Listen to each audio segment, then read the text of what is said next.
চলিতেছে শাওয়াল মাস। এই মাসে এই দুরূদটা পড়বেন, ইনশাআল্লাহ আপনার গুনাহ নিশ্চিতভাবে মাফ হবে এবং কবরে আপনার তিনটা যে প্রশ্ন হবে ওই তিনটা প্রশ্নের জবাব আল্লাহ তাআলা উপর থেকে দিয়ে দিবেন, নতুবা রাসূল সাল্লাল্লাহু আলাইহি সাল্লাম স্বয়ং নিজেই আপনাকে ওই তিন প্রশ্নের জবাব দিয়ে সাহায্য করবেন। এবং পরকালে হাসরে মিজানে মানে পরকালের যে স্টেপগুলো আছে প্রত্যেকটা স্টেপে আল্লাহ তাআলার রাসূলের সাহায্য, নুসরত, দয়া, মায়া, অনুগ্রহ আপনি পাবেন। দর্শক, আমরা জানি আল্লাহ তাআলা উসিলা দিয়ে বান্দাকে সাহায্য করতে ভালোবাসেন। আমাকে আল্লাহ তাআলা ভালোবাসেন, তার মানে এই না যে আকাশ থেকে সরাসরি আল্লাহ আমাকে খাবার দিয়ে যাবেন, ঠিক না? আমাকে আল্লাহ তাআলা খাবার খাওয়াচ্ছেন, আমাকে আল্লাহ তাআলা এই বয়স পর্যন্ত নিয়ে এসেছেন, একদিনেও কিন্তু আল্লাহ তাআলা সরাসরি আমাকে খাবার দেননি। অথচ আমি বিশ্বাস করি আমার জীবনে যত ঢোক পানি আমি পান করেছি, যত লোকমা খাবার আমি খেয়েছি, প্রত্যেকটাই আল্লাহ তাআলার দরবার থেকে প্রাপ্ত। আমি আমার গায়ের জোরে, টাকার জোরে খেতে পারি নাই, কিন্তু আমি খেয়েছি একটা উসিলার মাধ্যমে। আমি আমার বাবার উসিলায় খেয়েছি, মার উসিলায় খেয়েছি, চাকরির উসিলায় খেয়েছি, ঠিক না? তো আল্লাহ তাআলা উসিলা দিয়ে বান্দাকে দয়া করেন, মায়া করেন। পরকালেও মনে করেন এরকম একটা আল্লাহ তাআলা বিষয় ঘটাবেন, উসিলা দিয়ে আপনাকে জান্নাত দিবেন। তো পরকালের সবচেয়ে বড় ভায়া, সবচেয়ে বড় উসিলা হবেন আমাদের রাসূল সাল্লাল্লাহু আলাইহি সাল্লাম। আমাদের রাসূল সাল্লাল্লাহু আলাইহি সাল্লামের মাধ্যমে কোটি কোটি, মিলিয়ন ট্রিলিয়ন মানুষ জান্নাতে যাবে। প্রত্যেকটা মানুষ নবীজির সুপারিশ পাওয়ার জন্য অপেক্ষায় থাকবেন। তো ওই সময় আল্লাহ তাআলা আপনাকে জান্নাত দিবেন রাসূল সাল্লাল্লাহু আলাইহি সাল্লামের সুপারিশের মাধ্যমে। নবীজি আপনার পক্ষে থাকলে আপনার জান্নাতে যাওয়া সহজ হবে। আর পরকালে প্রধান চারটা স্টেপ বলতে পারি আমি। একটা হলো কবরের জগৎ, কবরের স্টেপ। এখানে আপনাকে মিনিমাম 40,000 বছর থাকতে হবে। তো এই জায়গাটাতে আপনি এই দুরূদটা পড়ার ফলে, শাওয়াল মাসে দুরূদটা পড়ার ফলে ইনশাআল্লাহ নবীজির নবীজির ওই সাহায্য পাবেন তিন প্রশ্নের জবাব দেয়াতে, অথবা নবীজি নিজেই তিন প্রশ্নের জবাব দিবেন। ফলে কবরের মধ্যে আপনি আরামসে ঘুমাতে পারবেন। হাদিসের মধ্যে এসেছে, বাসর রাতে বর কনেকে নিয়ে যেমন আরামসে ঘুম দেয়, কবরবাসী মমিন যে তিন প্রশ্নের জবাব দিতে সক্ষম হবে সেও কবরের মধ্যে ওরকম আরামসে ঘুম দিবে, কেউ তাকে ডিস্টার্ব করবে না। 40,000 বছর পার হয়ে যাবে। তো এই কবরের স্টেপ হলো প্রথম, মৃত্যুর পরে। এরপর হলো আপনার হাসরের ময়দান। হাসরের ময়দানটা একটা স্টেপ। হাসরের ময়দানের মধ্যে আপনাকে যেতে হবে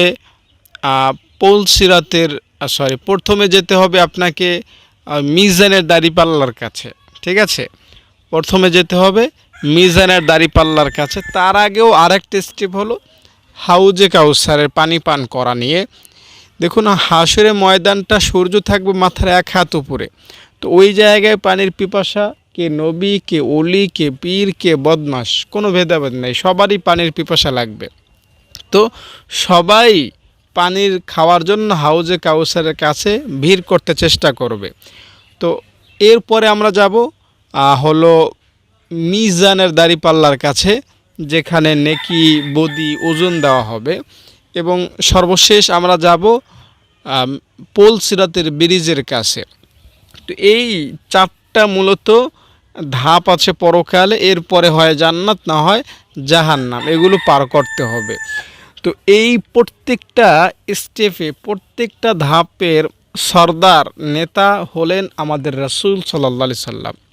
আপনি শুনলে অবাক হবেন, ইব্রাহিম নবী, মুসা আলাইহিস সালাম, নূহ আলাইহিস সালামের মতো বিখ্যাত বড় বড় রাসূলরাও আমাদের নবীজির কাছে ওই দিন চেয়ে চেয়ে হাউজে কাউসারে পানি পান করবেন। বুঝতে পেরেছেন তাহলে নবীজির ক্ষমতা কত বড়? একবার ভেবে দেখুন। নবীজি হবেন পরকালের পরিচালক। আল্লাহ তো পরকালের বাদশাহ, কিন্তু নবীজিকে আল্লাহ তাআলা পরকালের সকল নেতৃত্ব দিবেন, সকল ক্ষমতা আল্লাহ তাআলা নবীজির হাতে দিয়ে দিবেন। আল্লাহ বলবেন, আমার দোস্ত আপনি যার জন্য সুপারিশ করবেন আজকে, আমি তাকেই জান্নাত দিব। সে নামাজ পড়েছে, সে রোজা রেখেছে, সে আমার হুকুম মেনেছে কি মানে নাই, ওদিকে আমি তাকাবই না। আপনি সুপারিশ করবেন তো আমি তাকে জান্নাত দিয়ে দিব। দেখুন, আমি আমার আলোচনায় ফিরব, তবে নবীজির পাওয়ার অ্যাকশন ক্ষমতা কত হবে পরকালে সেটা আপনাকে বুঝতে হবে। একটু আপনাকে স্মরণ করাই, রাসূল সাল্লাল্লাহু আলাইহি সাল্লাম পরকালে তো সুপারিশ করবেনই, ঠিক না? নবীজির 70,000 না, 70,000-এর সাথে আরও 70,000, মানে 490 কোটি উম্মত বিনা হিসাবে জান্নাত পাবে, কোনো হিসাব নাই। সরাসরি তারা পরকালে উঠবে আর জান্নাতে যাবে। তাদের কাছে মিজানের দাড়িপাল্লা, পোল সিরাত এগুলো কোনো ব্যাপারই না, মুহূর্তের মধ্যে জান্নাত পাবে। আর কিছু কিছু মানুষ অপেক্ষায় থাকবে কখন জান্নাতে যাব, কখন জান্নাতে যাব। তো এই অপেক্ষায় তারা প্রহর গুনবে। এখানে আরেকটা যোগ করে কথা, সেটা হলো নবীজি কিন্তু জান্নাতে যাবেন সর্বশেষে। নবীজি আপনাকে আমাকে রেখে জান্নাতে যাবেন না। তো নবীজি 490 কোটি মানুষকে জান্নাতে পৌঁছাবেন প্রথমেই, বিনা হিসাবে আল্লাহ তাআলা তাদেরকে ঢুকাবেন। তো এখন আরও তো উম্মত থেকে যাবে। তো এই উম্মতরা অনেক গুনাহগার, মনে করেন খুবই পাপ করেছে দুনিয়ায়, অনেক জুলুম করেছে নিজের প্রতি, নামাজ রোজা হজ যাকাত তেমন গুরুত্ব দেয় না। তাদের ঈমান একটা, মনে করেন বিচির মতো, একটা খেজুরের দানার মতো। তো নবীজি আল্লাহ তাআলার কাছে এদের জন্য সুপারিশ করবেন, আল্লাহ তাআলা এদেরকে জান্নাতে পৌঁছাবেন। এরপরে নবীজি আবার মাকামে মাহমুদ এসে আল্লাহ তাআলার প্রশংসা করবেন, সেজদা করবেন। আল্লাহ বলবেন, আমার নবী আপনি মাথা উঠান। কার জন্য সুপারিশ করবেন আবার বলেন, আমি তাকেই জান্নাত দিব। নবীজি সাল্লাল্লাহু আলাইহি সাল্লাম এবার যার ঈমানের পাওয়ার একটা সরিষার দানা পরিমাণ, তার জন্য সুপারিশ করবেন, তাকেও নবীজি জান্নাতে নেবেন। মানে একটা সরিষা দানা পরিমাণ যত মানুষের ঈমান আছে, এরকম লক্ষ লক্ষ মানুষকে জান্নাতে পৌঁছাবেন নবীজি।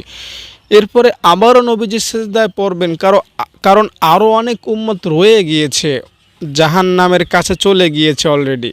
তো এদের জন্য নবীজি সুপারিশ করবেন, আবার সিজদায় পড়বেন, আল্লাহ তাআলা আবার অনুমতি দিবেন, আমার হাবিব আপনি সুপারিশ করুন। যার অন্তরে সরিষার দানা পরিমাণ ঈমানও নাই, যাররা পরিমাণ ঈমান আছে, যেটা চোখে দেখা যায় না, ধরা যায় না, ছোঁয়া যায় না, অনুমান করা যায় না, এমন ঈমানও যার অন্তরে আছে, তাকেও আপনি জান্নাতে পৌঁছায় দেন। তো আল্লাহ তাআলার নবী আল্লাহর অনুমতি পেয়ে এরকম লক্ষ লক্ষ যাররা পরিমাণ ঈমানদার ব্যক্তিকে জান্নাতে ঢুকাবেন। এরপরে আরও মজার ব্যাপার হলো, নবীজি আবার মাকামে মাহমুদে এসে সেজদায় পড়ে থাকবেন, আল্লাহ তাআলার প্রশংসা করবেন।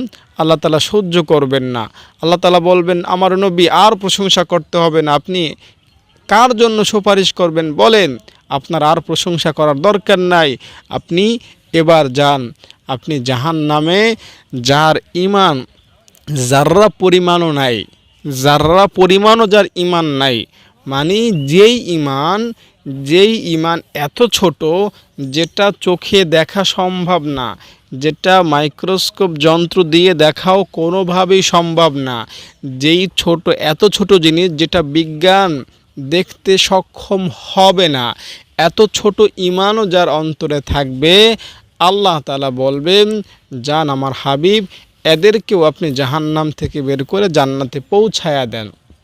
তাহলে বুঝতে পারলেন যে আমার আপনার নবীর অ্যাকশন, ক্ষমতা, দাপট পরকালে কেমন হবে, বুঝতে পেরেছেন? তো ওই নবীর জন্য যদি আপনি শাওয়াল মাসে দুরূদ শরীফ পড়েন, ওই নবী কিন্তু আপনাকে ভুলে যাবেন না। এখানে আরেকটা কথা বলি, দুরূদ শরীফ পড়লে নবীজির সাথে আপনার একটা পরিচয়, কানেকটিভিটি তৈরি হয়। দুরূদ শরীফ এমন না যেটা পড়লেন আপনার আমলনামায় লেখা হলো। দেখুন, আপনি যখন নামাজ পড়েন, আপনি যখন জিকির করেন, আপনি যখন দান করেন, তো এগুলো কিন্তু নবীজির কাছে যায় না। আপনি খুব নামাজি, খুব তাহাজ্জুদ পড়েন, খুব বেশি আমল করেন, এগুলো স্বাভাবিকভাবে নবীজির কাছে যায় না। আল্লাহ তাআলা যদি তার কোনো প্রিয় বান্দাকে নবীজির কাছে পরিচিত করাতে চান সেটা ভিন্ন কথা, তবে স্বাভাবিকভাবে নামাজ পড়লে, দান করলে, জিকির করলে এগুলো নবীজির কাছে পৌঁছায় না।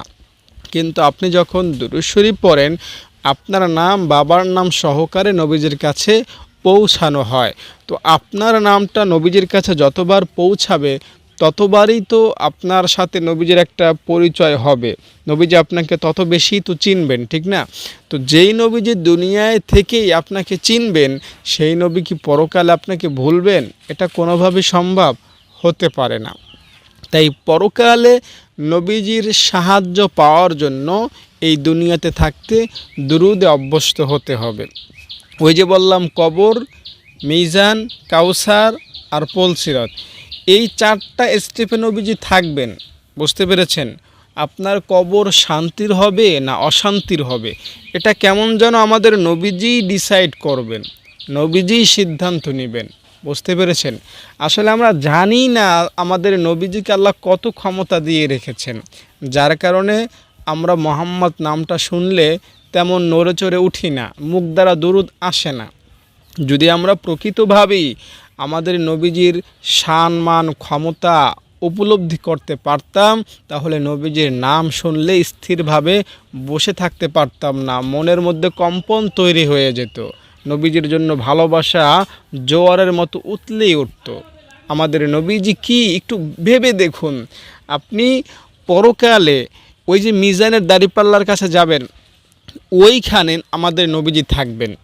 ওইখানে আপনাকে যদি সোয়াব কম হয়, আপনার ভাগে সোয়াব কম হয়, নবীজি নিজের তরফ থেকে আপনাকে সোয়াব দিবেন, অথবা আল্লাহকে বলবেন, আল্লাহ এর গুনাহ বেশি, সোয়াব কম, কিন্তু আমি তাকে ভালোবাসি, আমি তাকে পছন্দ করেছি, তার সোয়াবটাকে তুমি বাড়ায় দাও। তো আল্লাহ তাআলা আপনার সোয়াবটাকে বাড়ায় দিবেন, বা আপনার ওই কম সোয়াবকে ভারী বানায় দিবেন। তো এভাবে নবীজি আপনার আমার জন্য পরকালে মিজানের দাঁড়িপাল্লার কাছে এসে সাহায্য করবেন। আপনার নেকি কম, এই কম নেকিকে বাড়ায় দিবেন। বুঝতে পেরেছেন? আবার আপনি পিপাসায় কাতর হয়ে যাচ্ছেন, কারণ সূর্য মাথার উপরে, তো এই সময় আপনাকে নবীজি ডেকে কাউসারের পানি পান করাবেন। এক ঢোক যদি আপনি নবীজির হাতে পানি পান করতে পারেন ওই দিন, ওই সূর্য এক হাত উপরে থাকা সত্ত্বেও আপনার পানির পিপাসা আর লাগবে না, 50,000 বছরের মধ্যেও আর পানির পিপাসা লাগবে না। আর আমরা জানি হাসরের যেই স্থায়িত্ব সেটা হলো 50,000 বছর, কবরের মেয়াদ বা স্থায়িত্ব হলো 40,000 বছর, আর হাসরের ময়দানের স্থায়িত্ব হলো 50,000 বছর। এই পূর্ণ সময়টা আপনি পানির পিপাসা থেকে মুক্ত থাকবেন যদি নবীজির হাতে এক ঢোক পানি পান করতে পারেন। আর ওই আল্লাহর নামের শপথ করে বলছি, আপনি এই দুরূদ পড়লে অবশ্যই নবীজি আপনাকে কাউসারের পানি পান করাবেন, আপনি যত বড়ই গুনাহগার হন না কেন। মানুষ বলতেই গুনাহগার, এটা স্বাভাবিক। হাদিস সাক্ষী, আমার কথা না, হাদিস সাক্ষী বনি আদম বলতেই গুনাহগার। এমন কোনো বাপের বেটা নাই যে বলতে পারবে আমি জীবনে গুনাহ করি নাই। এটা বলার ক্ষমতা আল্লাহ তাআলা মানুষকে দেন নাই, নবী রাসূল ব্যতীত। নবী রাসূল ছাড়া দুনিয়াতে যত মানুষ এসেছেন, আসবেন, সবাই গুনাহগার, সবাই গুনাহ করেছে। তাই গুনাহ থাকলেও, গুনাহ হলেও, গুনাহ নিয়ে মরলেও আপনি নবীজির শানে দুরূদ বেশি বেশি পড়লে আশা করা যায় ওই দিন আপনি নবীজির হাতে কাউসারে পানি পান করতে পারবেন। আর আরেকটা কঠিন বিপদ হলো পুলসিরাতের সময়। পুলসিরাতের সময় বোঝেন, আপনি ওই ব্রিজটা পার হবেন যেটা 30,000 বছরের সমান, 30,000 বছরের সমান একটা বড় ব্রিজ। বাংলাদেশের ব্রিজ, সবচেয়ে বড় ব্রিজ হলো পদ্মা ব্রিজ। এটা আর কত মিনিট, 2-3 ঘন্টা হাঁটলেই পার হয়ে যাওয়া যাবে। কিন্তু ওই ব্রিজ হলো 30,000 বছরের সমান। আর ওটা পদ্মা ব্রিজের মতো এই লম্বা বা এই প্রশস্ত না, চুলের মতো চিকন, তরবারির মতো ধারালো। তো ওইটা পার হতে হলে অবশ্যই আল্লাহর অনুগ্রহ লাগবে। আর আমি আগেই বলেছি, পরকালে স্বাভাবিকভাবে সব কিছুই নবীজির মাধ্যমেই আল্লাহ তাআলা বান্দাকে দিবেন, কারণ আল্লাহ তাআলা উসিলা পছন্দ করেন। তো আল্লাহ তাআলা নবীজির মাধ্যমে আপনাকে উসিলা দিবেন, দয়া করবেন। তো নবীজি ওই জায়গায় দাঁড়িয়ে থাকবেন, আপনি যাতে ওই ব্রিজটা পার হতে গিয়ে নিচে তো জাহান্নাম থাকবে, আপনি যাতে পড়ে না যান, ওইটা দয়াল নবী দেখভাল করবেন। বুঝতে পেরেছেন? তাহলে আপনাকে ওই ব্রিজ পার হতে যা কিছুর প্রয়োজন সব কিছু আপনাকে নবীজি দিবেন ওই ব্রিজের কাছে। তাই আপনি নবীজির শানে কতটুকু কী করলেন সেটা আপনি একটু ভেবে দেখুন। এই শাওয়াল মাস হলো আমলের মাস। এই মাসে বেশি বেশি দুরূদ ছাড়া কোনোভাবেই থাকা যাবে না। দেখুন, এই মাসের সাথে আগে পরে অনেক কিছু যুক্ত আছে। এই মাসটা হলো হজের শুরুর মাস, এই মাসটা হলো ফিতরা দেয়ার মাস, এই মাসটা হলো ঈদের মাস, এই মাসটা হলো রোজার শেষ হওয়ার মাস, এই মাসটার সাথে একটা বিশেষ রোজার সম্পর্ক রয়েছে, যেটা করলে সারা বছর রোজা রাখার সওয়াব হয়। এই মাসটা অনেক গুরুত্বপূর্ণ একটা মাস। তাই এই মাসটাকে কেন্দ্র করে আপনি নবীজির শানে বেশি বেশি দুরূদ পড়ুন। ইনশাআল্লাহ দয়াল নবী আপনাকে অবশ্যই দয়া করবেন, আপনার প্রতি মায়া করবেন, অনুগ্রহ করবেন। দরুদ শরীফ যদি আপনি পড়েন, ইনশাআল্লাহ ঠকবেন না, চরমভাবে আপনি ব্যর্থ হবেন না। আল্লাহ রব্বুল আলামিন পরম যত্নে রাসূল সাল্লাল্লাহু আলাইহি সাল্লামের শাফায়াত দিয়ে আপনাকে জান্নাতে পৌঁছাবেন, জান্নাতে ঢুকাবেন, জান্নাতে প্রবেশ করাবেন। তাই দুরূদ শরীফ পড়ুন, দুরূদ শরীফ পড়ুন। আল্লাহ তাআলা আপনাকে ইনশাআল্লাহ দয়া করবেন, অনুগ্রহ করবেন, মায়া করবেন। আল্লাহুম্মা সাল্লি আলা মুহাম্মাদিন ওয়া আনজিলহুল মাকআদাল মুকাররাবা ইনদাকা ইয়াউমাল কিয়ামাহ। এই দুরূদ শরীফটা আপনি পাঠ করার চেষ্টা করবেন। এই শাওয়াল মাস জুড়ে এই দুরূদ শরীফটা বেশি বেশি পড়বেন। এটা যাদের কাছে একটু কঠিন ভারী মনে হয় তাদের জন্য আরেকটা সহজ দুরূদ আমি বলছি, সেটা হলো নাহমাদুহু ওয়া নুসাল্লি আলা রাসূলিহিল কারীম। এই দুরূদ শরীফটা আপনি পাঠ করবেন। এই দুইটার যেটা আপনার কাছে সহজ মনে হয় সেটা আপনি শাওয়াল মাস জুড়ে বেশি বেশি পাঠ করার চেষ্টা করবেন। আর এই দুরূদটা পাঠ করার পাশাপাশি সালাম দিতেও ভুল করবেন না। নবীজি কীভাবে সালাম দিবেন? আসসালাতু ওয়াসসালামু আলাইকা ইয়া রাসূলুল্লাহ, আসসালাতু ওয়াসসালামু আলাইকা ইয়া হাবিবাল্লাহ। এই সালামটা ফেরেশতাদের মাধ্যমে নবীজির কাছে চলে যাবে। নবীজি আপনার সালামটা পাবেন এবং নবীজি আপনার সালামের জবাব দিবেন। আপনি আমাকে সালাম দিলেন, আমি আপনার সালামের জবাব দিলাম, মানে আল্লাহ আপনার প্রতিও শান্তি বর্ষণ করুন। তো আমি গুনাহগার, আমি সালামের জবাব দিলে আপনার প্রতি আল্লাহ তাআলা রহমত বর্ষণ করতেও পারেন, নাও করতে পারেন, ঠিক না? কিন্তু আপনি নবীজিকে সালাম দিলেন, নবীজি বললেন যে উম্মত তোমার উপরও আল্লাহর রহমত বর্ষণ হোক, তাহলে কোনো সন্দেহ থাকবে যে নবীজির এই সালামের জবাবটা আপনার উপর কবুল হবে না, আপনার উপর শান্তি বর্ষণ হবে না? এটা কি কেউ বলতে পারবে? ওই যে এই কথা বলবে ও তো শেষ ধ্বংস হয়ে যাবে।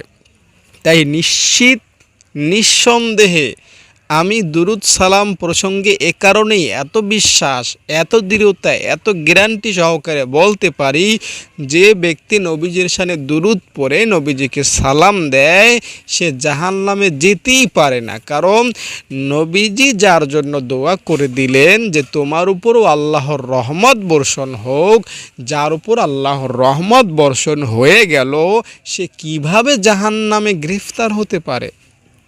আমাকে বুঝান, সে কিভাবে দুনিয়ায় ব্যর্থ হতে পারে, অসুখী হতে পারে? নিঃসন্দেহে নিশ্চিত 100% গ্যারান্টি সহকারে বলতে পারি, আপনি যদি এই শাওয়াল মাসটাকে কেন্দ্র করে বেশি বেশি দুরূদ পড়েন, সালাম দেন, নবীজির দয়া মায়া অনুগ্রহ সবটাই আপনার প্রতি আসবে, নবীজির শাফায়াত আপনি পাবেন। দেখুন, আপনি দুরূদ সম্পর্কে অনেক কিছুই হয়তো জানেন, আবার অনেক কিছুই হয়তো জানেন না। একটা হাদিস আপনাকে শোনাই। পরকালে মনে করেন একটা বান্দাকে নবীজির অগোচরে ফেরেশতারা তড়িঘড়ি করে জাহান্নামে নিয়ে যেতে থাকবে। তো নবীজি দূর থেকে বিষয়টা দেখবেন, মাইলকে মাইল দূরে দেখা যায় যে একটা উম্মত জাহান্নামে চলে যাচ্ছে। বুঝতে পেরেছেন? তো নবীজি এটা দেখেই ওই উম্মতকে বাঁচানোর জন্য দিবেন দৌড়, এই আমার উম্মতকে জাহান্নামে ফেলে দিচ্ছিস তোরা আমার সামনে। তো আমি সহজে আপনাকে বোঝানোর জন্য কথাগুলো বলছি, যাতে সহজে বুঝতে পারেন। আমি যে কোনো কথাই বলে সেটা একদম সারমর্ম বলার চেষ্টা করি। তো নবীজি ওদের দিকে দৌড় দিবেন, কিন্তু ওরা তো অনেক আগিয়ে থাকবে, জাহান্নামের দিকে চলে যাবে, তারা এখনই ফেলে দেবে। এমন সময় আল্লাহ তাআলাকে নবীজি বলবেন, আল্লাহ, আমার সামনে আমার উম্মত জাহান্নামে পড়ে যাচ্ছে, আমাকে কষ্ট দিয়ে তারা জাহান্নামে আমার উম্মতকে ফেলে দিচ্ছে, আর তুমি বলেছো আমাকে খুশি করবা। আল্লাহ, এটাই কি খুশির বাস্তবতা? আমার সামনে আমার উম্মত জাহান্নামে পড়ে যাচ্ছে, আমি কিভাবে খুশি হতে পারি? আল্লাহ তৎক্ষণাৎ বলবেন, এই ফেরেশতারা দ্বারা আমার রাসূল আমার নবী কি বলে দেখ। নবীজি তাদের সামনে যাবেন, বলবেন, ঘটনা কি? আমার সামনে আমার উম্মত জাহান্নামে ফেলছো? নবীজিকে বলবেন, ইয়া রাসূলুল্লাহ, এই উম্মত শুধুই গুনাহ করেছে, দুনিয়ায় কোনো ভালো কাজ করে নাই, কোনো ভালো কাজ নাই, তার ন্যাক বলতে কিচ্ছু নাই, শুধু গুনাহ আর গুনাহ। আমরা এজন্য সিদ্ধান্ত নিয়েছি তার গুনাহ যেহেতু বেশি, তাই জাহান্নামে তাকে পড়তেই হবে। আল্লাহ তাআলার নবী তাদেরকে বলবেন, ঠিক আছে, তোমাদের কথা আমি মানছি, তার গুনাহ অনেক বেশি তোমরা বলছো, তো আমি তো তার নবী, আমার একটা আবদার তোমরা রাখো, আমার একটা বিশেষ চাহিদা রয়েছে। আমি চাই দেখতে সচক্ষে যে আমার এই উম্মত কি আসলেই বেশি গুনাহ করেছে, আমার এই উম্মতের কি আসলেই কোনো ন্যাক নাই, এটা আমি দেখতে চাই। তো নবীজিকে দেখানোর জন্য তারা আবার এই লোকটাকে ওই মিজানের দাঁড়িপাল্লার কাছে নিয়ে আসবেন। মিজানের দাঁড়িপাল্লা কি জানেন? আমরা যেরকম বিভিন্ন পরীক্ষা দেই না, রক্ত টেস্ট করি, প্রস্রাব টেস্ট করি, একটা ডাক্তাররা ভালো বুঝবেন এগুলো। তো মিজানের দাঁড়িপাল্লাটা হলো ওইরকম, আমাদের গুনাহ এবং নেকি মাপার যন্ত্র।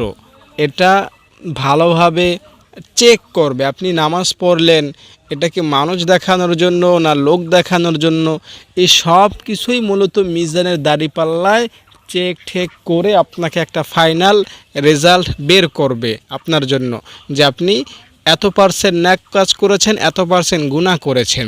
তো যেহেতু এত পার্সেন্ট গুনাহ আপনার আছে, তো আপনাকে এত পার্সেন্ট এত সময় ধরে জাহান্নামে পড়তে হবে।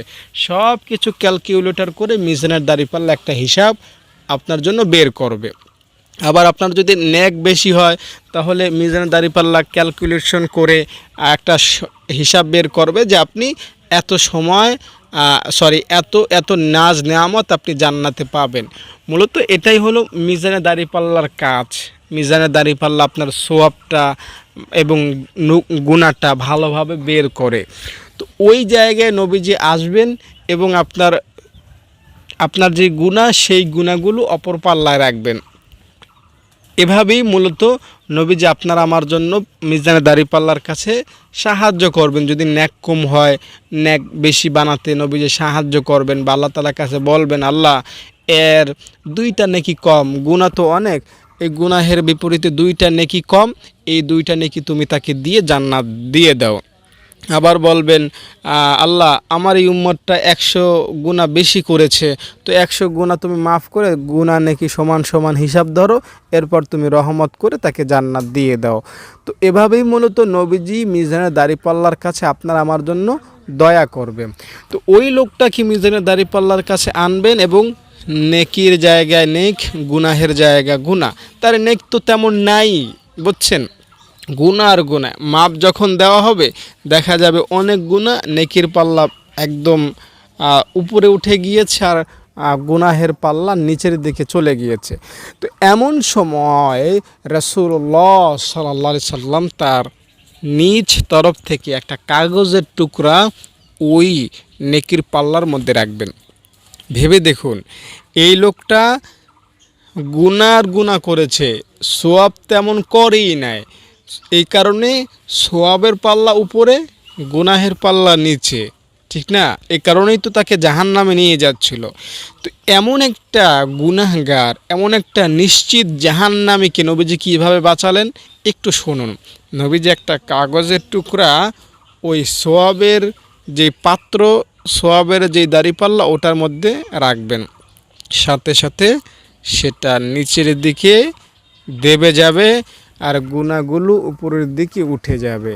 এবার তাকে জান্নাতের ফেরেশতারা বরণ করে জান্নাতে ঢুকায় দেবে। সে অবাক হয়ে যাবে, সে বিস্মিত হয়ে যাবে, সে তড়িঘড়ি করে ওই কাগজের টুকরাটা খুলবে। হায় আমার নবী, আমার জন্য কি এমন এই কাগজের টুকরার মধ্যে রেখেছেন যার কারণে আমি নিশ্চিত জাহান্নামী হওয়া সত্ত্বেও জান্নাতে চলে যাচ্ছি। এখন কাগজের টুকরাটা খুলে দেখা যাবে ওই কাগজের টুকরার মধ্যে দুরূদ লেখা আছে। নবীজি বলবেন, আমার উম্মত, তুই দুনিয়াতে আমার প্রতি ওই দিন একবার দুরূদ পড়েছিলি, ফেরেশতা দুরূদটা আমার কাছে রেখে গিয়েছিল, ওই দুরূদ আমি জমা রেখেছিলাম। আজকে তোর ওই পঠিত দুরূদের উসিলায় তোকে আমি জান্নাতের ব্যবস্থা করে দিলাম। এটাই হলো দুরূদের অ্যাকশন, দুরূদের পাওয়ার, দুরূদের ক্ষমতা। দুরূদ যে পড়বে সে পরকালে নিঃসন্দেহে নাজাত পাবে। দেখুন, পরকালের এই নাজাতের বিষয়টার সাথে দুরূদ একটা বিশাল সম্পর্ক রয়েছে। ওসমান রাদিয়াল্লাহু তাআলা আনহু বলেন, পরকালে মানুষ শান্তি যে পাবে সে কবর থেকেই পাবে, আর যে অশান্তি পাবে সে কবর থেকেই অশান্তি পাবে। মানে যে খুব সহজে নাজাত পাবে কবরে, সে অন্য জায়গায়ও নাজাত পাবে। আর কবরে নাজাত পাওয়ার সাথে 3 প্রশ্নের জবাবের সাথে একটা সম্পর্ক আছে। কবরে আপনি নামাজ পড়লেন কি পড়লেন না, রোজা রাখলেন কি রাখলেন না, হজ করলেন কি করলেন না, এগুলোর কোনো প্রশ্ন নাই। কবরে যে 3 প্রশ্ন দিতে পারবে, সোজা কথা, সে কবরে শান্তি পাবে। একদম সহজ কথা বললাম। কবরে কোনো প্রশ্ন নাই, বুঝতে পেরেছেন? কোনো হিসাব নাই। আপনার গুনাহ বেশি, সওয়াব কম, বা সওয়াব বেশি, গুনাহ কম, এগুলোর কোনো ধর্তব্য না কবরে। কবরে শুধুমাত্র ফেরেশতা আসবেন আর 3টা প্রশ্ন করবেন। যদি জবাব সঠিক হয় কবরে আপনি ঘুমায় থাকবেন, আর যদি জবাব বেঠিক হয় তো কবরে শাস্তি পেতে হবে। এটাই হলো কবরের জগতের একটা বিচার। কবরের জগতের মধ্যে সুপারিশ পাওয়ার কোনো নাই, চান্স নাই। যে কবরে আযাব পেল সে হাশরের ময়দানে গিয়ে জান্নাতেও যেতে পারে। কবরে শাস্তি পাওয়া মানে এই না যে লোকটা নিঃসন্দেহে জাহান্নামী হবে। দেখা গেল কবরে সে আযাব পেল, কিন্তু পরকালে গিয়ে সে তার বন্ধুর সুপারিশ পেল, অথবা সে কোনো মাদ্রাসার ছাত্রকে সাহায্য করেছিল, সে তাকে সুপারিশ করলো, অথবা নবীজি নিজেই তার জন্য সুপারিশ করলো, অথবা কোনো আলেম তার জন্য সুপারিশ করলো। তো পরকালে তো হাজার হাজার মানুষ থাকবে। তো আপনি যদি এই মানুষ যারা জান্নাতি হবে তাদের জন্য দুনিয়ায় কিছু করতে পারেন, তো তারা আপনাকে জান্নাতে নিয়ে যেতে সাহায্য করবেন। তো কবরের এই জগৎটাকে 3টা প্রশ্ন দ্বারা আবদ্ধ করা হয়েছে। মার রব্বুকা, তোমার রবকে, মান দীনুকা, তোমার নবীকে, মান দীনুকা, তোমার ধর্ম কি, মান নাবিয়ুকা, তোমার নবী কি। এই 3 প্রশ্নের জবাব যে দিতে পারবে মোটামুটিভাবে সে কবরে শান্তি পাবে। এখন এই 3 প্রশ্নের জবাব আপনি যদি দুনিয়াতে ভালো কাজ করেন তাহলেই দেওয়া সম্ভব হবে পরিপূর্ণভাবে। আর এই 3 প্রশ্নের জবাব অনেক মানুষ আল্লাহ তাআলার তরফ থেকে বিশেষভাবে দিতে পেরেছেন। আবার অনেকে আলেম ওলামাগণ বলেন নবীজি নিজেই তাকে প্রশ্নের জবাব দিতে সাহায্য করেন। যেমন 3 নাম্বার প্রশ্নটা হলো মান নাবিয়ুকা, তোমার নবীকে। এবং হাদিসের মধ্যে এসেছে যে ওই লোকটাকে নবীজির চেহারা দেখিয়ে বলা হয়, এই লোকটাকে, নবীজি তো এখন মদিনা শরীফে আছেন, তো আপনি যদি বাংলাদেশে কবরস্থ হন, তো আপনার এই বাংলাদেশের কবর এবং নবীজির রওজা মোবারকের মধ্যে বিশাল একটা সুড়ঙ্গ তৈরি হয়, একটা পথ তৈরি হয়, এবং সেখান দিয়ে দেখানো হয় যে এই যে লোকটা মদিনার রওজা শরীফে আছেন, এই লোকটা তুমি চিনো, এই লোকটাকে কি তুমি জানো? তো এভাবে 3 নম্বর প্রশ্নটা করা হয়। তো ওলামায়ে কেরামের কেউ কেউ বলেছেন যে যে ব্যক্তি বেশি বেশি দুরূদ শরীফ পড়ে, ওই মদিনার রওজা থেকে নবীজি নিজেই ফেরেশতাদেরকে বলে, এই ফেরেশতারা তোমরা তাকে কি প্রশ্ন করতেছো, আমাকে সে চিনে, এটা কোনো প্রশ্ন করলা? ও তো দুনিয়াতে আমার প্রতি দরুদ ছাড়া থাকতোই না। সকালে বিকালে দুপুরে ব্যবসা বাণিজ্যে সংসারে দেশে বিদেশে গ্রামে শহরে মসজিদে মাদ্রাসায় হাটে বাজারে লঞ্চে ট্রেনে কোথায় কখন ছিল, কোনো ভেদাভেদ ছিল না তার কাছে। সবসময় আমার প্রতি দরুদ পড়তো, হাঁটা অবস্থায় বসা অবস্থায় শোয়া অবস্থায় আধারে প্রকাশ্যে গোপনে সব সময় আমি নবীজির শানে সে দরুদ পড়তো। তো তোমরা তাকে জিজ্ঞেস করতেছো আমি কে? তো নবীজি নিজেই কেমন যেন যে ব্যক্তি দুরূদ বেশি বেশি পড়বে তার সব প্রশ্নের জবাব দিতে সাহায্য করবেন। তাই আমি আপনাকে বলছি আপনি দুরূদ শরীফ পড়ুন। এখানে আরেকটা বিষয় আমি আপনাকে বলি, দেখুন কবরের 3টা প্রশ্ন, এটা আমি যতটুকু মনে করি সেই ধারণা অনুযায়ী বলছি। যে ব্যক্তি কবরের মধ্যে 3টা প্রশ্ন দিতে পারবে সে 3টাই পারবে, এমন না যে একটা লোক একটা প্রশ্নের জবাব দিতে পেরেছে আর 2টা সে পারে নাই। ঠিক আছে, যে ব্যক্তি, আমি হাদিসে যেটা পড়েছি বা যেটা শুনেছি এমনটাই শুনি, যে ব্যক্তি প্রশ্নের জবাব দিতে পারবে সে 3টাই পারবে, আর যে ব্যক্তি পারবে না সে শুধুমাত্র বলবে লা আদ্রি, আমি জানি না জানি না জানি না, 3টাতেই সে নাবাচক বলবে। আর যে পারবে সে 3টাতেই পারবে। তো মনে করেন আপনি আল্লাহ তাআলার নবীজির প্রশ্নের জবাবটাতে নবীজি নিজেই আপনার পক্ষে বলে দিল যে এই তো আমার উম্মত আমার প্রতি সকাল সন্ধ্যা দুরূদ পড়তো। তো আপনার 3 নম্বর প্রশ্নটা কিন্তু ইজিলি অ্যান্সার হয়ে যাচ্ছে ফেরেশতাদের কাছে। তার মানে প্রথম যে 2 প্রশ্ন থাকে, তোমার রবকে তোমার দিন কি, নিঃসন্দেহে এটাও বলা যায় এই 2 প্রশ্নের জবাবও খুব সহজেই আপনি দিতে পারবেন। বুঝতে পেরেছেন? তার মানে সহজ অর্থ দ্বারায় যে ব্যক্তি নবীজির শানে দুরূদ শরীফ পড়বে সে কবরের 40,000 বছর সময় নিঃসন্দেহে আরামসে কাটাবে, কোনো আযাব তার হবে না। আর হাসরের ময়দানে পরিষ্কার হাদিসই আছে 10 বার সকালে 10 বার বিকালে দুরূদ পড়লে নবীজি তার জন্য সুপারিশ করবেন, এবং এটাও হাদিসে বলা আছে নবীজি তার জন্য মুসাফা করবেন দুরূদ বেশি বেশি পড়লে, নবীজি তার জন্য জায়গা রাখবেন তার সামনে পেছনে ডানে বা এই আশেপাশেই তার জন্য জায়গা করে দিবেন। আর কারণ পরকালে তো কোটি কোটি মানুষ থাকবে, নবীজি হলেন পরকালের প্রধান মানুষ, প্রধান ব্যক্তি, প্রধান মনে করেন পরিচালক, একমাত্রই পরিচালকই বলা যায়। আল্লাহ তাআলা তাকে সব ধরনের দায়িত্ব দিয়ে দিবেন। তো এত বড় মহান একজন নবী এবং একজন মহান নেতার সামনে পেছনে ডানে পাশে অনেক লক্ষ কোটি কোটি মানুষ থাকবে, খুব স্বাভাবিক। তো হাদিসে এসেছে এই এত মানুষের ভিড়ে আপনি নবীজির সামনে পেছনে ডানে বামে থাকার সুযোগ পাবেন যদি দুরূদ শরীফ বেশি বেশি পড়তে পারেন। আর এটা খুব সহজেই বোধগম্য হয়, যে ব্যক্তি নবীজির সামনে পেছনে থাকতে পারবে সে নিঃসন্দেহেই নবীজির সাথেই জান্নাত পাবে।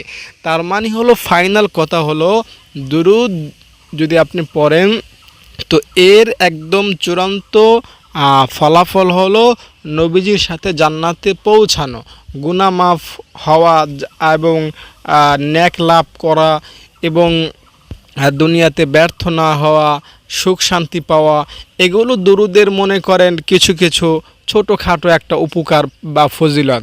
দুরূদের ফাইনাল উপকার হলো জান্নাত পাওয়া। যে ব্যক্তি দুরূদ পড়বে সে জাহান্নামে যাবে না। হাদিসে এটাও বলা আছে যার ঈমান খুবই দুর্বল সে যখন পুলসিরাতের পোল পার হতে যাবে সে নিচের দিকে পড়ে যাবে, জাহান্নামের দিকে পড়তে থাকবে। আসমান মেঘ থেকে মনে করেন আকাশ থেকে হেলিকপ্টার থেকে কোনো ব্যক্তি যদি প্যারাশুট দিয়ে নামতে চায়, তো আস্তে আস্তে সে পড়ে না, বা মনে করেন বিমান থেকে পড়ে গেল, জমিনে পড়তে সময় লাগে না, তো ওই লোকটা পুলসিরাতের উপর থেকে যখন পড়বে, জাহান্নাম তো ছোটোখাটো একটা গর্ত না, উপর থেকে একটা পাথর যদি ফেলা হয় 70 বছর সময় লাগবে নিচে যেতে। বুঝতে পেরেছেন? 70 বছর সময় লাগবে। তো ওই লোকটা যখন পড়তে থাকবে, নবীজির সামনে যে ব্যক্তি দুরূদ পড়েছে ওই দুরূদ গিয়ে ওই লোকটাকে ধরে ফেলবে এবং তাকে আবার পুলসিরাতের উপর দাঁড় করাবে। এবং বৃদ্ধ লোককে যেমন অন্য লোকেরা হাত ধরে রাস্তা দিয়ে নিয়ে যায়, অন্ধ লোককে যে চোখে দেখে সে যেমন রাস্তা পার করিয়ে দেয়, তো নবীজির শানে দুরূদ যে পড়েছে ওই দুরূদটা ওই রকম সাহায্য করবে আপনাকে মিজানের ওই পুলসিরাতের পুল পার হওয়ার জন্য। তো দর্শক, আমি একদম সহজ করে দুরূদের ফজিলত প্রসঙ্গে আপনাকে জানালাম, এবং এই শাওয়াল মাসের সাথে দুরূদের একটা অন্যতম সম্পর্ক রয়েছে, তাই আপনি এই মাসে দুরূদ শরীফ বেশি বেশি পড়ুন, এটাও আপনাদেরকে বললাম। তাই আমল এখন আপনার কাছে, আমি আমল করলে আমি নবীজির হাতে কাউসারের পানি পান করতে পারবো, সুপারিশ পাবো, জান্নাত পাবো, না করলে পাবো না, আপনি করলে আপনি পাবেন। তো আমলই হলো মূলত মেইন বিষয়। আলোচনা শোনা, জানা, করা এগুলো অতটা গুরুত্বপূর্ণ না, অতটা দামি না, আমলই হলো মূলত দামি জিনিস। তাই আমল করব আমরা ইনশাল্লাহ, তাহলেই সফল হতে পারবো। দর্শক, এই শাওয়াল মাসে আপনি 6টা রোজা যে কোনোভাবেই রাখার চেষ্টা করবেন, আর প্রত্যেক সোমবার, প্রত্যেক বৃহস্পতিবার রোজা রাখার চেষ্টা করবেন। রোজার এপার হলো দুনিয়া, ওপার হলো জান্নাত, কারণ রোজা রাখতে নবীজি পছন্দ করতেন। রোজা আপনি রাখুন, খুব সহজে জান্নাত পাবেন। আশা করি দর্শক আলোচনাগুলো আপনি শুনেছেন, ভালো লেগেছে। আপনি যদি আমার মাদ্রাসা সম্পর্কে জানতে চান আমাকে ফোন করবেন। আমার ছাত্রীদের, এতিম অসহায় ছাত্রীদেরকে যদি আপনি দান করতে চান আমাকে জানাবেন, ফোন করবেন। আমার মাদ্রাসায় যারাই পড়েন থাকেন সম্পূর্ণ সবাই ফ্রি, না থাকার জন্য টাকা দিতে হয়, না খাওয়ার জন্য, না কোনো ধরনের কারেন্ট বিল, কোনো টাকা নেওয়া হয় না। এটা আপনাদের বিশেষ একটা দানের মাধ্যমেই আমি এটা পরিচালনা করতেছি। দোয়া করবেন যাতে আমি এই চালনাটা ধারাবাহিকভাবে অনেক দিন পর্যন্ত নিয়ে যেতে পারি। তো এজন্য অর্থ একটা মূল বিষয়, অর্থর মাধ্যমে আমি এটা করতে পারবো। ভিডিওর প্রথমেই আমি কিন্তু বলেছিলাম আমাকে আল্লাহ খাওয়ান, তবে সরাসরি আল্লাহ দিয়ে যান না। আমার বাবার মাধ্যমে খাইয়েছেন, চাকরির মাধ্যমে খাইয়েছেন, উসিলার মাধ্যমে আমাকে আল্লাহ খাওয়ান। তো মাদ্রাসা এটা নবীজির একটা প্রতিষ্ঠান, কোরআনের একটা ফ্যাক্টরি। এখানে আল্লাহ তাআলা সরাসরি কিছু দিয়ে যাবেন না, টাকা পয়সা সরাসরি আল্লাহ উপর থেকে ফেলবেন না। এটা মানুষের উসিলা দিয়েই, আল্লাহ তাআলার প্রিয় প্রিয় বান্দা বান্দিদের টাকার উসিলা দিয়ে এটা চালাবেন। বুঝতে পেরেছেন? তাই আপনারা উসিলা, আপনারা হলেন ভায়া, মাধ্যম। আল্লাহ তাআলা আপনাদের দানগুলো মাদ্রাসার জন্য, দুনিয়ার প্রত্যেকটা, বাংলাদেশের প্রত্যেকটা মাদ্রাসার জন্য আপনাদের টাকা পয়সাগুলো যাতে আল্লাহ তাআলা ব্যয় করার সুযোগ দেন, সেজন্য দোয়া করি। আপনারা ভালো থাকেন, নিরাপদে থাকেন। আসসালামু আলাইকুম।